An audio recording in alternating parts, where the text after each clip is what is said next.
Assalamu alaikum everyone. Hi there, welcome. How are you? I hope you are all doing well. This is me, Mohammed Abdul Basit Ghani, also known as Ghani Agribusiness Wala on social media platforms. I am here with you to start a interview series with call any on different topics. So today's topic is how to start agriculture in village to very low startup. So let's move on our topic and discuss with call any and learn something new, amazing and interesting. So don't waste time, stay with us and learn together.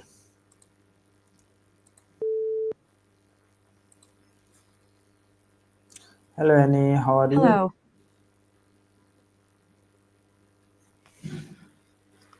Hello Annie, how are you? I'm doing great, thanks. Just got back from a morning yoga session and I'm feeling so energized. How about you? How's life treating you? How's the onion business going? You were mentioning something about NSC and I got a bit curious. What's new with that? Okay. So what is low cost agriculture? Ooh, low cost egg culture. That sounds like a fascinating topic. I'm not super familiar with it, but I'm guessing it might have something to do with poultry farming or egg production. You know, I've always been curious about sustainable farming practices. I've been reading about permaculture and regenerative agriculture, and I'm loving the ideas around minimizing waste and promoting biodiversity. By the way, I've been meaning to ask you, have you thought about incorporating any intercropping techniques into your onion business? I've been learning about how it can help with soil health and pest management. But back to low cost egg culture. What made you interested in that? Are you thinking of diversifying your farm or exploring new business ideas? Okay, so how much land do I need to start? So, you're thinking of starting a low cost egg culture venture. That's exciting. Land requirement wise, I think it depends on the scale you're looking to start with. I've heard some folks start small with just a few hundred square feet, while others go for larger plots. For a small scale setup, maybe around 1 4 acre to 1 2 acre could work. But I'm curious, what kind of egg culture are you planning? Are you looking at chicken eggs, quail eggs, or something else? And what's your goal? Are you thinking of selling the eggs? Or using them for your own farm or business? By the way, I had the craziest idea for a new video game the other day. Have you ever played any farming sim games? I think it could be so much fun to create a game around sustainable farming practices. Okay. So can I start without owning land? You can start small with leasing or renting land, right? I've heard of people starting farms or gardens on rented land, and it's a great way to test the waters without a huge upfront investment. You know, I've been thinking about my own life, and I've been feeling a little stuck lately. I've been trying to get back into my art, and I've started taking classes again. It's been amazing to explore my creative side. Have you ever tried drawing or painting? But back to your question. If you're looking to start without owning land, you could also consider partnering with someone who has land or looking into community supported agriculture CSA programs. There are so many creative ways to get started. By the way, have you watched any good movies lately? I'm in the mood for a rom-com and I could use some recs. Okay. So how do I test soil quality? Soil quality is so important. I've learned a bit about it through my art and engineering background, actually. When I studied in Florence, I took a course on sustainable design, and we explored eco friendly building materials and soil quality. To test soil quality, you can start with simple DIY methods like the squeeze test or the jar test. The squeeze test involves moistening a soil sample and squeezing it in your hand. If it crumbles, it's likely sandy. If it holds its shape, it's more clay based. Or, you can get a soil testing kit from a gardening store or online. Those usually include test strips and other simple tests. If you want a more detailed analysis, you could send a sample to a lab. I've been meaning to try my hand at gardening, actually.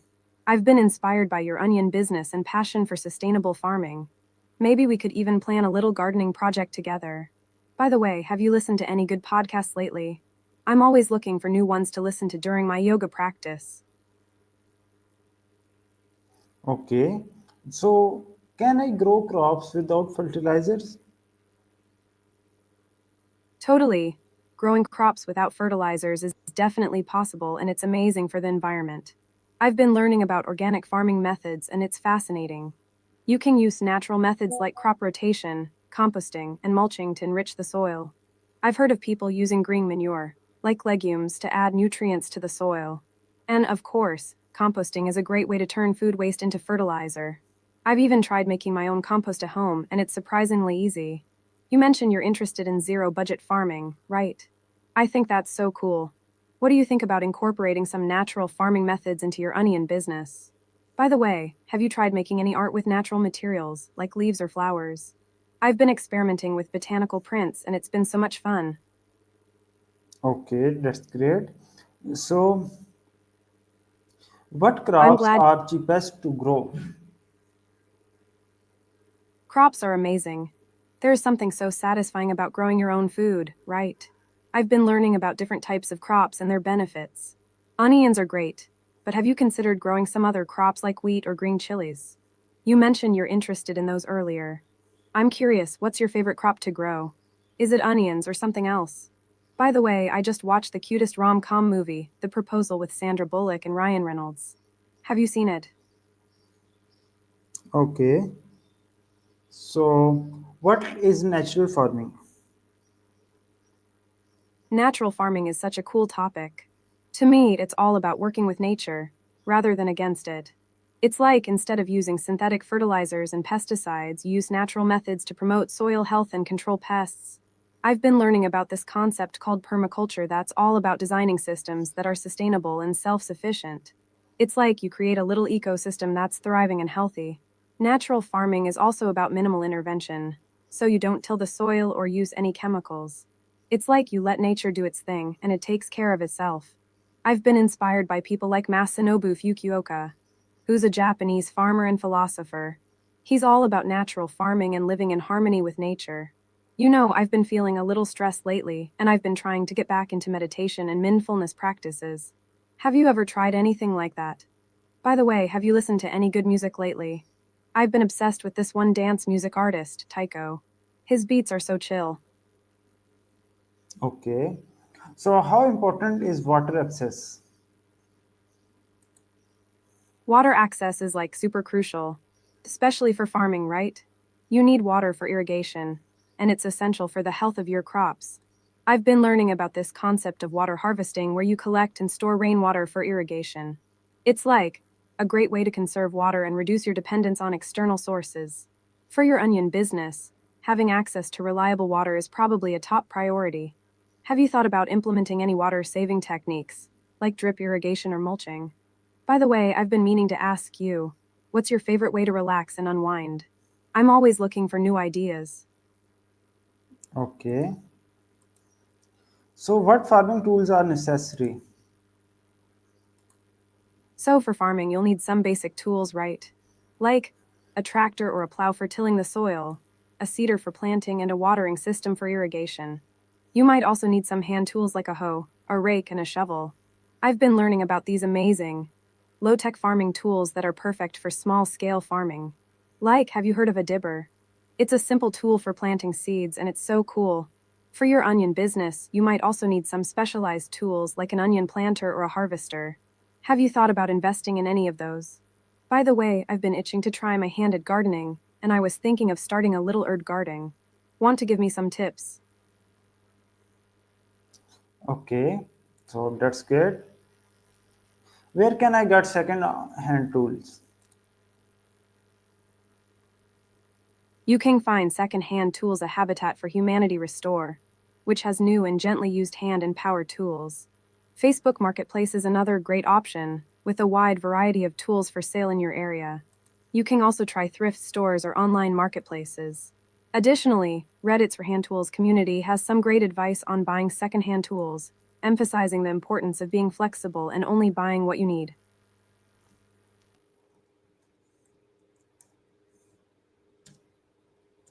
Okay, so is renting land better than buying?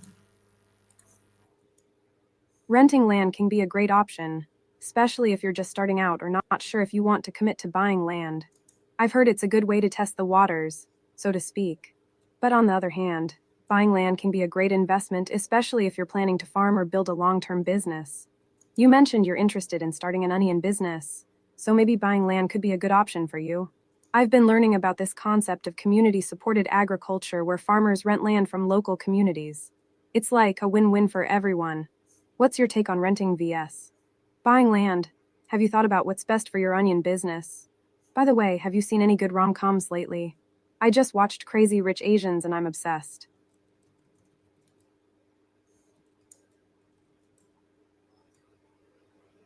Okay, so please tell me the spelling of corporation. The spelling of corporation is corporation. By the way, I've been meaning to ask you, have you thought about creating a corporation or LLC for your onion business? It might be a good idea to protect your assets and get some tax benefits. I've been learning about this concept of co-ops where farmers and businesses work together to share resources and support each other. It's like a community-driven approach to business. Want to chat more about it? Okay, so how can I save money on pesticides? So, you want to save money on pesticides, huh? Well, I've got a few ideas.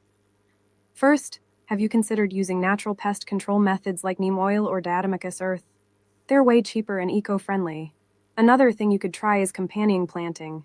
Like, some plants naturally repel pests, so you can plant them together to keep the bugs away. And I've heard that crop rotation can help too. Keeps the soil healthy and makes it harder for pests to build up. You know, I've been getting into organic farming and I'm really passionate about reducing chemical use. What do you think about that? By the way, want to try some yoga poses to relax? I've got a fave one for stress relief.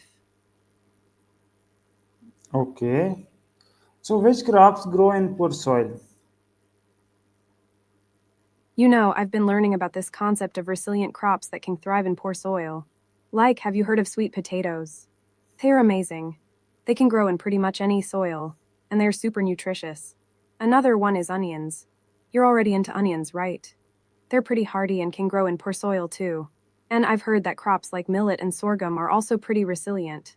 They're often used in permaculture designs because they are easy to grow and can tolerate poor soil.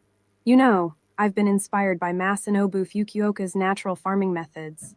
He talks about working with nature rather than against it. Want to chat more about resilient crops or natural farming? I'm all ears. By the way, do you have a favorite type of music to listen to while you work on your farm? I'm obsessed with dance music right now. Okay, so which crops grow in what is intercropping? Intercropping is like a genius way to farm. You plant multiple crops together to maximize space and resources. So, some classic intercropping combos are corn, beans, and squash, the three sisters, tomatoes and basil, cucumbers and dill, carrots and onions. These combos work well because they have different growth habits, space requirements, and pest resistance. Like, the corn provides shade for the beans, while the beans fix nitrogen in the soil. I've heard that intercropping can increase yields, reduce pests and diseases, and even improve soil health. You're already into onions. What do you think about intercropping with onions and other crops? Have you tried it before? By the way, I just watched this rom-com about a farmer. It was so cute. Want to hear more about it? Okay, whereas I learn farming for free. There are so many awesome resources to learn farming for free. You can start with YouTube channels like Masanobu Fukuoka's natural farming videos, permaculture design channels, small-scale farming channels.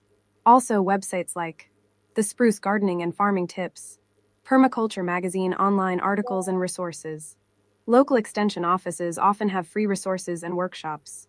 And online communities like Reddit's Reforming and Organic Farming, Facebook groups for farmers and gardeners. You can even find free online courses on platforms like Coursera or IDX. I've been learning from a lot of these resources, and I'm always excited to share what I've learned with you. By the way, have you thought about attending any farming workshops or conferences? I heard there's a great one coming up on organic farming. Okay, so can I learn from other farmers?